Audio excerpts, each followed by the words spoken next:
তুমি আমাকে মাত্র কয়েক মিনিট সময় দাও, আমি তোমাকে এই মাত্র কয়েক মিনিট সময়ে বোর্ডে সব থেকে বেশিবার আসা টপ 10টা এমসিকিউ সলভ করে দিব। এবং এই 10টা এমসিকিউ সলভ হবে আমাদের পদার্থের গঠন এই অধ্যায়ের উপর। আসসালামু আলাইকুম সবাইকে, কেমন আছো তোমরা সবাই? আশা করি তোমরা সবাই অনেক অনেক ভালো আছো এবং সুস্থ আছো। আমরা আজকে খুবই গুরুত্বপূর্ণ একটা ক্লাস করতে যাচ্ছি, যেই ক্লাসে আমরা বিগত বছরগুলোতে সব থেকে বেশিবার আসা 10টা প্রশ্ন আমরা সলভ করব। এতে করে তোমার মাত্র কয়েক মিনিট সময় ব্যবহার করেই কিন্তু সুন্দর একটা রিভিশন হয়ে যাবে এবং তোমার আইডিয়াও চলে আসবে যে বোর্ডে কোন কোন টাইপের এমসিকিউ গুলা বেশি আসে। আচ্ছা, তাহলে দেখো, আমরা আমাদের ক্লাসে শুরু করার আগে তোমাদেরকে একটা সুন্দর অ্যানাউন্সমেন্ট দিতে চাই। সেটা হচ্ছে আমাদের এমসিকিউ ব্লাস্ট সিজন 1.0 কিন্তু লঞ্চ হয়ে গিয়েছে। তো তোমরা যারা যারা আমাদের এই প্রোগ্রামটিতে যুক্ত হতে চাচ্ছ তারা আমাদের এই হোয়াটসঅ্যাপে নক দিবা। দেখো এটার ফিচার কি কি। আমরা এই এমসিকিউ ব্লাস্টটা এসএসসি 26 ব্যাচে যারা রয়েছে শেষ মুহূর্তের জন্য এনেছি, যাতে তারা এমসিকিউতে কখনোই না আটকায়। আমরা বিগত 11 বছরের প্রশ্ন নিয়ে অ্যানালাইসিস করব এবং তার সাথে দেখো এমসিকিউ ম্যারাথন লেখা মানে হচ্ছে আমরা অনেকগুলো এমসিকিউ সলভ করবো যাতে তোমার এমসিকিউতে কোনো প্রবলেম না থাকে এবং অনেক টাইপের এমসিকিউ কি ট্রিক্সও থাকবে। আর দেখো আমরা 6টা সাবজেক্ট পড়াচ্ছি, physics, chemistry, biology, math, higher math এবং আইসিটি। এই 6টা সাবজেক্ট তুমি যদি এনরোল করতে চাও বা ক্লাস করতে চাও, মাত্র তোমার কত টাকা লাগবে?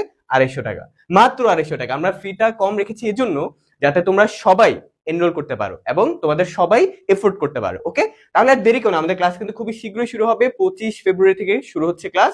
তোমরা দেরি করবা না, সবাই দ্রুত এনরোল হয়ে যাও এবং আমাদের হোয়াটসঅ্যাপে নক দাও। ওকে, আচ্ছা, তোমরা যারা যারা আমাদের এই চ্যানেলে নতুন, মানে আমাদের হচ্ছে এই যে সমীকরণ একাডেমি পেজ থেকে তুমি ক্লাসটা দেখতেছো, আমাদের কিন্তু সমীকরণ একাডেমি ইউটিউব চ্যানেল রয়েছে যেখানে প্রিমিয়াম প্রিমিয়াম কন্টেন্ট আমরা প্রতিনিয়ত আপলোড দিচ্ছি। দেখো এখানে সুন্দর 4টা প্লেলিস্ট রয়েছে, তোমাদের তানভীর ভাইয়া, তোমাদের নাহিদুল ভাইয়া, আমি তোমাদের নূর ভাইয়া এবং তোমাদের ফিজিক্স দাদা দেবাশিস দাদা। তো যাকে আমরা ফিজিক্স কিং বলে থাকি, দেখো এখানে কিন্তু 4টা প্লেলিস্ট রয়েছে। এখানে ক্লাসগুলো কিন্তু প্রতিনিয়ত আপলোড হচ্ছে। তোমরা আমাদের এই চ্যানেলটাতে ভিজিট করে সাবস্ক্রাইব করে এবং বেল আইকনটা ক্লিক করে রেখো যেন নতুন ভিডিওগুলা তোমার নোটিফিকেশনে চলে যায়। ওকে, যাতে তুমি মিস না করে দ্রুত ঝটপট দেখে ফেলো। আচ্ছা, আমরা কথা না বাড়ে আমরা আমাদের প্রথম এমসিকিউটাতে যাই। দেখো প্রথম এমসিকিউ কোনটা আসছে, যে মানব শরীরে মোট কত ধরনের ভিন্ন ভিন্ন মৌল রয়েছে। দেখো এটা কতবার আসছে, দেখছো কতবার আসছে।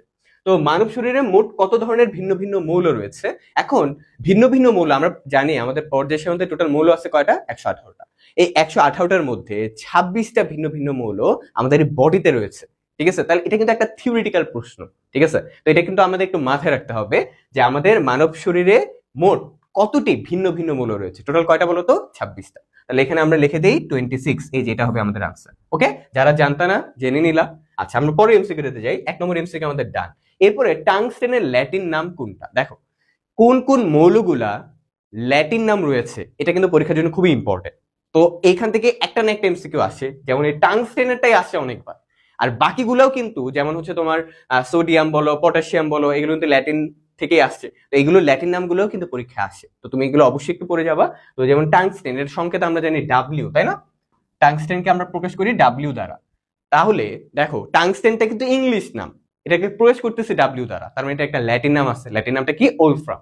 তাহলে এই যে এটা হবে আমাদের আনসার। ওকে, আচ্ছা, আমরা পরে এমসিকিউতে যাই। 3 নম্বর এমসিকিউ, অ্যালুমিনিয়াম 3+ আয়নে ইলেকট্রন সংখ্যা কত। দেখো কোন একটা পরমাণু বা আয়নে ইলেকট্রন কয়টা, নিউট্রন কয়টা, প্রোটন কয়টা, এটা পরীক্ষার জন্য ইম্পর্টেন্ট। তাহলে অ্যালুমিনিয়াম 3+ আছে। আমরা নর্মাল অ্যালুমিনিয়াম যদি লিখি, অ্যালুমিনিয়াম পরমাণুতে কয়টা ইলেকট্রন আছে? 13টা।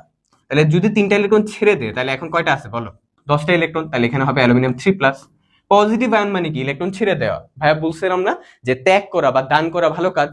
তাহলে 3টা ইলেকট্রন ছাড়ছে, তাই এখানে 3+ আসছে। তাহলে এখন কয়টা ইলেকট্রন আছে? 10টা। তাহলে 10 ইলেকট্রন। আমার 10 কোথায়? অপশনে এই যে 10, এটা আমাদের আনসার। আমরা পরে এমসিকিউতে যাই। হাইড্রোজেনের আইসোটোপ কয়টা? খুবই গুড কোশ্চেন এটা। হাইড্রোজেনের আইসোটোপ কয়টা? তো মনে রাখবা হাইড্রোজেনের টোটাল আইসোটোপ হচ্ছে 7টা। কয়টা আইসোটোপ টোটাল? 7টা। এর মধ্যে 3টা হচ্ছে প্রাকৃতিক, মানে 3টা নেচারে পাওয়া যায়। ঠিক আছে, 3টা হচ্ছে প্রাকৃতিক, আর বাকি 4টা হচ্ছে কৃত্রিম, যেটা হচ্ছে ল্যাবরেটরিতে তৈরি করা হয়। তাহলে 3টা হচ্ছে প্রাকৃতিক, 4টা কি? কৃত্রিম। এই যে, তাহলে এখানে আনসার কি হবে বলতো? 7 হবে। আনসার কি হবে? 7। হাইড্রোজেনের মোট আইসোটোপ কয়টা? 7টা। যদি জিজ্ঞেস করতো প্রাকৃতিক কয়টা, তুমি লিখতা 3টা। যদি বলতো কৃত্রিম কয়টা, তুমি লিখতা 4টা। আচ্ছা, পরে এমসিকিউতে যাই। আয়রনের নিউট্রন সংখ্যা কত? আয়রনের কি নিউট্রন সংখ্যা কত? আচ্ছা, তার আগে জানতে হবে না যে আয়রনের ভর সংখ্যা কত। আয়রনের ভর সংখ্যা হচ্ছে, মনে রাখবা, 56। কত বলো তো? 56। আর আয়রনের জেড বা পি অর্থাৎ পারমাণবিক সংখ্যা বা প্রোটন সংখ্যা কত 26। তাহলে নিউট্রন সংখ্যা কেমনে বের করব? আমরা জানি কোন একটা মোলের প্রোটন সংখ্যার সাথে যদি নিউট্রন সংখ্যা যোগ করি তাহলে পাবো কি ভর সংখ্যা। তাহলে আমরা এই সূত্রটা তো পড়ছি, a = p + n, রাইট? তাহলে এখানে এর ভ্যালুটা বের করো, এর ভ্যালুটা হচ্ছে 56 যেটা দেয়া আছে অলরেডি, আর তোমার হচ্ছে পিটা কত 26। তাহলে আমি নিউটন সংখ্যাটা পেয়ে যাব, কত হয় বলো 30। তাহলে আনসার কত হবে 30, এই যে, রাইট? আচ্ছা, পরে এমসিকিউতে যাই। কোনটি প্লাঙ্ক ধ্রুবকের মান? প্লাঙ্ক ধ্রুবক কোনটা বলো তো? যে প্লাঙ্ক ধ্রুবক আমরা বোর পরমাণু মডেলে পড়ছি না, কৌণিক ভরবেগ, যে একটা ইলেকট্রনের কৌণিক ভরবেগ nvr = কি বলতো nh/2π, nh ডিভাইডেড বাই কত 2π, রাইট? nh ডিভাইডেড বাই 2π, এখানে h টা ছিল প্লাঙ্কের ধ্রুবক। তো প্লাঙ্কের ধ্রুবকের মানটা হচ্ছে 6.626 × 10⁻⁻34। তাহলে এটাই হবে আমাদের আনসার, তাই তো? তাহলে এই যে কোথায় কোথায় তুমি, এই যে আমার অপশন, এটা হচ্ছে আমাদের আনসার। ওকে, পরে এমসিকিউতে যাই। কপারের এম শেলে কতটি ইলেকট্রন আছে? কপারের এম শেলটা কত নম্বর কক্ষপথ? দেখো, আমরা n = যখন 1 হয় তখন 1 নম্বর কক্ষপথ বলি, যেটাকে আমরা কি বলি বলতো কে শেল। n = 2 হলে কি বলি এল শেল। n = 3 হলে কি বলি এম শেল। তার মানে 3 নম্বর কক্ষপথে কয়টা ইলেকট্রন আছে কপারে, এটা জানতে চাইছে। তাহলে কপারে ইলেকট্রোমিনাসটা করি। কপার হচ্ছে কত 29 পারমাণবিক সংখ্যা। তাহলে 1s2 2s2 2p6 3s2 3p6, তারপরে 4s কত হবে 4s2 লিখবো, এই যে 4s2 3d9। এটা লিখলে কি হবে না হবে না? আমরা জানি কপারের ইলেকট্রোমিনাস কিন্তু ব্যতিক্রম, তাই না ভাইয়া? আমরা জানি কপারের ইলেকট্রোমিনাসটা কিন্তু ব্যতিক্রম।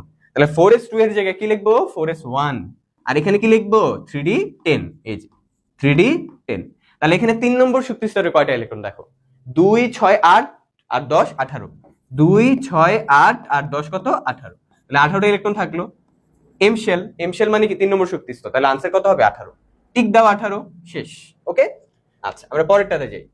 n = 3 l = 2 এর জন্য কোন অরবিটালটা পাওয়া যাবে? তাহলে তুমি লেখো n = 3 হলে তো আমরা 3 লিখি, l = যদি 2 হয়, দেখো l = 0 হলে আমরা লিখি কি s অরবিটাল, l = 1 হলে কি লিখি বলো তো p অরবিটাল, আর l = 2 হলে কি লিখবো d অরবিটাল, তাই না?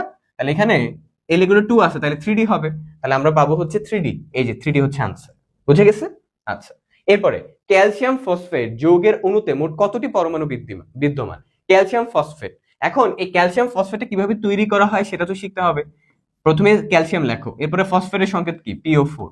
এখন আমরা জানি কোন একটা যৌগ তৈরি করার সময় একজনের যোজনী আরেকজনের কাছে চলে যায়। ক্যালসিয়ামের যোজনী কত 2, এটা চলে যাবে ফসফেটের কাছে, এটা চলে যাবে কার কাছে ফসফেট, এই যে লেখো ফসফেট PO4 3। ফসফেটের যোজনী কত 3, চলে যাবে ক্যালসিয়ামের কাছে, কারণ ফসফেটের আয়ন কি PO4 3-, এটা একটা পরমাণু গুচ্ছ যারা আয়নের মতো আচরণ করে, রেডিক্যাল বা যৌগমূলক।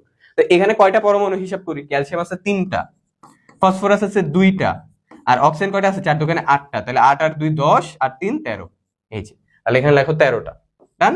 ওকে, এরপরে আসে আমাদের পরবর্তী এমসিকিউ, যেটা আমাদের আজকের ক্লাসের শেষ এমসিকিউ, যে এটাও আসছে মোটামুটি দেখো 3বার আসছে।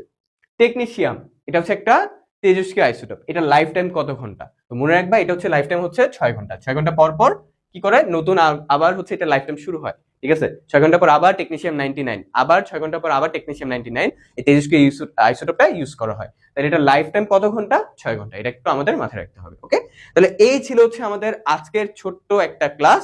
আজকে আমরা ছোট্ট একটা ক্লাসের মাধ্যমে কি করলাম বলতো, বোর্ডে সবথেকে বেশিবার আসা পদার্থের গঠনে টপ 10টা এমসিকিউ কিন্তু দেখে ফেলেছি। এরপরে আমাদের ধারাবাহিকভাবে নতুন আরেকটি ক্লাসে তোমাদের সবাইকে আমন্ত্রণ রইল।